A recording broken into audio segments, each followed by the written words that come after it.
MLC గెలుపు కోరుతూ MP Uday Srinivas విస్తృత ప్రచారం.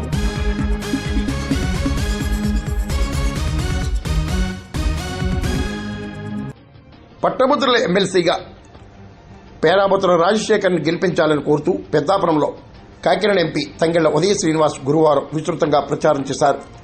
కోడా చైర్మన్ తుమ్మల రామస్వామిబాబు, పెద్దాపురం ఎమ్మెల్యే నిమ్మకాయల చంద్రరాజప్ప ఆధ్వర్యంలో ఎన్నికల ప్రచారం చేశారు. నంబర్ 1 పేరాబత్తుల రాజశేఖర్ కూటమి బలపరిచిన అభ్యర్థిని అత్యధిక మెజారిటీతో గ్రాడ్యుయేట్స్ అందరూ గెలిపించాలని మనస్ఫూర్తిగా కోరుకుంటాం.